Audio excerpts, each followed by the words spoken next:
A primeira vez que se tem registros de um humano usando alguma coisa para proteger os pés é no fim do período paleolítico, mais ou menos uns 10 mil anos atrás. Isso porque eles acharam umas pinturas na França que davam esses indícios. Mas quem viveu nessa época e usou couro de bicho nos pés não imaginaria que o Converse Chuck Taylor, o All-Star, iria realmente mudar a história da nossa humanidade. Como que ele surgiu? Como que ele faliu? Ele faliu, você não sabia disso não. Como que ele simplesmente mudou o mundo? É isso que você vai descobrir hoje no Nerd Show.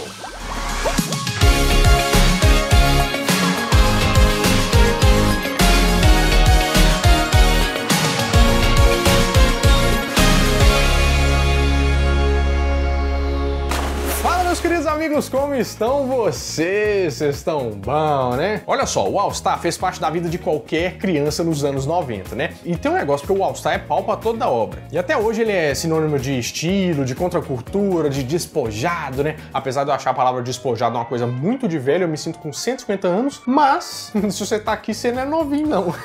Que nem eu, o ciático aqui já bateu. Mas resumindo, a Converse foi a maior marca de artigos esportivos durante o século passado. Peraí, artigos esportivos? Eu tô lendo o texto certo. Artigos esportivos? Aquela tripinha? É, meu filho, você já vai entender essa história. Mas primeiro, a gente tem que fazer uma viagem. Uma viagem pro passado. E o nosso trem DeLorean aqui chega em 1908. Olha só, em 1908, tinha um rapaz que era gerente de uma fábrica de sapatos esportivos, que ele se chamava Marques Mills Converse. Aí um dia que o Marquinho tava lá, né, andando pela fábrica, ele chegou perto de uma escada, só que tava meio distraído, e o menino escorregou e rolou pela escada que nem uma vítima da Nazaré Tedesco, entendeu? Só que apesar do tombo, ele levantou com aquela epifania, aquela ideia genial. Ele falou assim, porque a sola desse sapato que ele tava é muito lisa, né? Se ele tivesse mais aderência... Foi então que ele, pegando a sua experiência ali como gerente, ele resolveu abrir o próprio negócio. A Converse Rubber Company, lá no estado do Massachusetts. Saúde, amém, desculpa.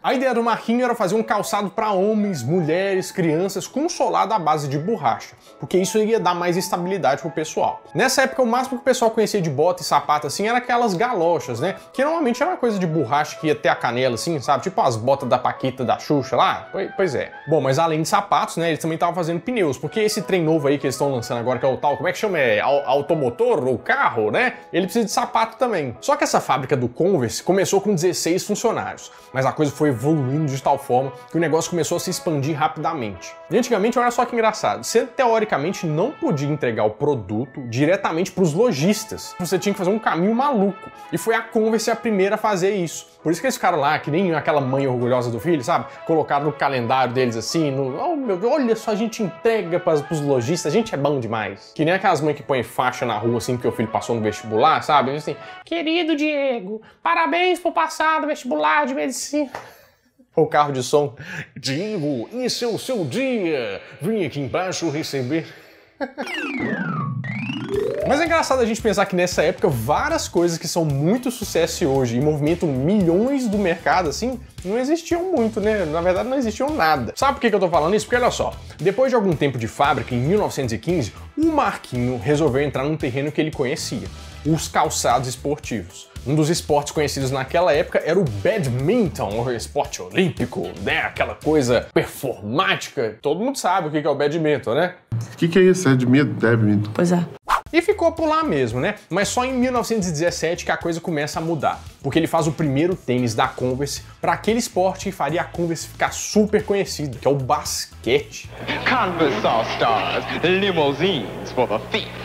Converse All-Stars. O basquete, aquele solado tripinha, no basquete, foi feito para jogar basquete aquele negócio? Foi! E você tem que entender que nessa época o basquete só tava engatinhando lá nos Estados Unidos. O pessoal preferia muito mais o beisebol, por exemplo. A ideia da Converse, assim, era apoiar o basquete, porque assim, ó, quando esse negócio estourar, a gente vai estar lá, entendeu? Ele seria atrelado ao basquete. Converse, basquete, bola de basquete nos fios de alta tensão na estrada. Por quê? Já tem um vídeo sobre isso, você ir lá assistir. Por isso que eles estavam tentando fazer com que o basquete alcançasse de todas as maneiras mais pessoas. Então, esse modelo de lona, né, ganhou o nome de Converse All-Star. Mas nessa versão que a gente tem hoje em dia não, calma que vamos chegar lá. Porque o Marquinho pensou, gente, como é que nós vamos fazer o sapato ser conhecido, né, se a gente no basquete não projetar? Já sei, vamos patrocinar um jogador, né, é isso que a gente faz. Tem o Neymar Júnior, ah não, ele é do futebol, ainda não nasceu. Não tinha nem liga profissional de basquete pra você ter uma noção nessa época aí. Mas tinha um jovenzinho bom de serviço que se chamava Chuck Taylor. O Chuck começou a usar os tênis e ele meio que montou uma turnê pra ir nas faculdades e escolas mostrar o que era o basquete. Era meio aquele esquema da nossa história, né? Os jesuítas saíram das caravelas pra catequizar os índios. É tipo isso. Só que os jesuítas eram tipo Michael Jordan, assim, entendeu?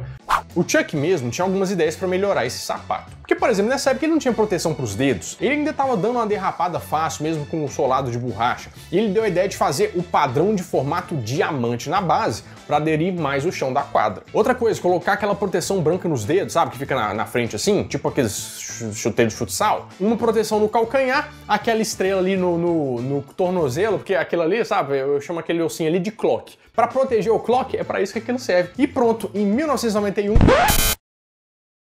nascia o Converse All-Star Chuck Taylor, que é o modelo clássico que a gente tem até hoje, e se você for ver o seu All-Star aí, tá escrito Chuck Taylor ali. Foi um sucesso o negócio, né? Todo jogador de basquete da época usava o Converse All-Star. E a coisa foi crescendo, junto com o basquete. Essa história só foi interrompida, como todas as coisas, né? Pela Segunda Guerra Mundial.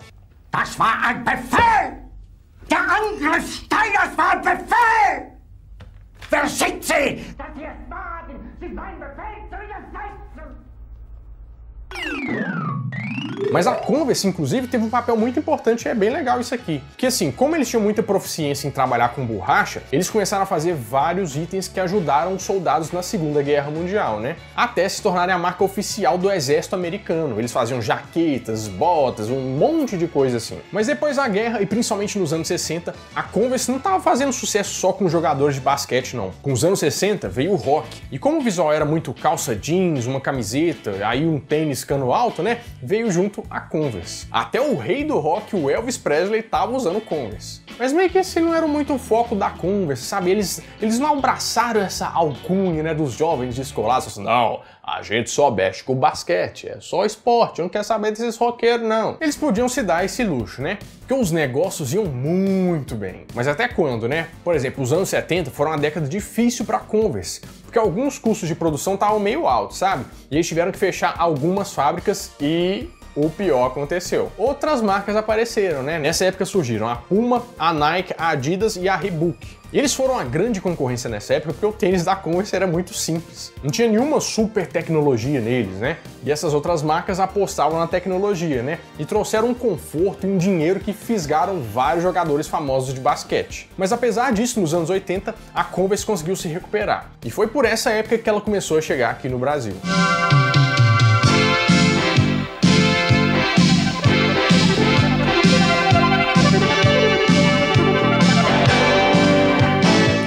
Só não, né? Na verdade, no mundo. Porque o rock, mesmo sendo jogado de lado aqui, não desistiu da Converse. O visual com Converse ficou muito famoso com os Ramones, né? Que começaram a fazer muito sucesso no mundo afora. O Chuck Taylor All-Star começou a ser ligado muito com o movimento punk também, né? E isso é uma coisa que eles não queriam definitivamente.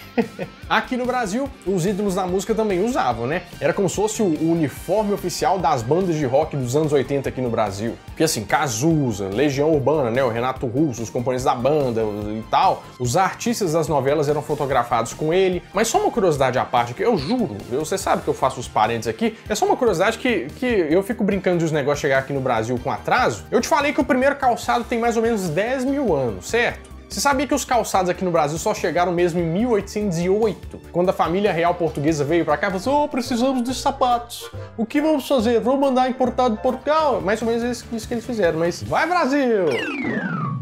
Mas olha só que estranho que aconteceu. Porque nos anos 90, o All-Star virou uma febre aqui. Todo mundo queria ter um All-Star e todo mundo tinha. E sabe quem foi o embaixador dessa parada aí? O Kurt Cobain, né? O movimento grunge, né, ganhou uma força violenta por causa disso. Mas a Converse ainda não queria ser reconhecida por isso, né? Ainda insistia em ser uma marca de tênis esportivo. Pra quê, gente? Foi quando ela passou os anos 90 acumulando vários prejuízos. Mas tô pensando aqui, eu só parei pra pensar, fiz umas contas. Mas será que isso aí aconteceu aconteceu, né? Ela era tão famosa. Então, no mundo do basquete, foi nos anos 90 que vieram os Jordans da Nike, que foi um tênis que tornou uma lenda do esporte, né? E até hoje o pessoal fala, meus Jordans, tal. Isso é muito forte nos Estados Unidos. E a tecnologia que a Nike e a Puma colocaram nos tênis venceram a simplicidade e a tradição da Converse. Pra vocês terem uma ideia, em 1999, a Converse fez 295 milhões de dólares em vendas, né? Nossa, mas que tanto, né? Que venda e tal. A Nike fez 9 bilhões, assim, né? Pra você ter uma ideia. Em 2001, a Converse teve que pedir concordata, que é renegociar as dívidas ali que eles têm, né, com os credores. Então, eles resolveram parar a produção de tênis e tentar licenciar a marca para alguém, porque era a coisa que mais tinha de valor agora, né? Só que lá em 2003, 2 anos depois, sabe quem vem e compra a Converse e é a dona até hoje? A Nike. Depois que a Nike compra, aí eles vêm com a estratégia certa. Porque eles usam o time que tá ganhando, né? A Nike fez várias propagandas representando quem já usava o All-Star. Por exemplo, os skatistas, os artistas, os roqueiros e tudo mais, todo mundo que queria usar. E a partir disso, eles lançaram vários outros produtos com a marca Converse. E apostaram também na tradição, né? Tanto é que em 2015 eles fizeram até um Converse Chuck Taylor 2, né? Mas não foi aquela coisa que diga, nossa, mas que sucesso de vendas, né? Porque o grande sucesso de vendas até hoje é o bom e velho Converse All-Star Chuck Taylor número 1, né? Aquele, o número 1 das paradas de sucesso das lojas, da sapataria Amigão. Barato é no Amigão. Pois é, né? Como que você imaginar que esse item que te lembra tanto a infância começou nos pés de jogadores de basquete, né? Passou por soldados e agora aí tá aí com você. Você aí que fica só sentado na frente do computador, né? Eu tinha tanto esporte envolvido. Mas esse é um design atemporal, né? Que com certeza ainda vai ficar muito tempo por aqui. Bom, meus amigos, é isso. Eu espero que vocês tenham gostado muito desse vídeo. E se você gostou, você já sabe como é que você procede, né? Inscreve no canal, deixa o like e tem mais vídeo pra você assistir aqui, ó. Eu não deixo vocês na mão, não, tá? Bom, eu vou ficando por aqui, mas toda quarta e todo domingo eu volto com mais um vídeo quentinho, fresquinho, crocante pra vocês. Então, adeus!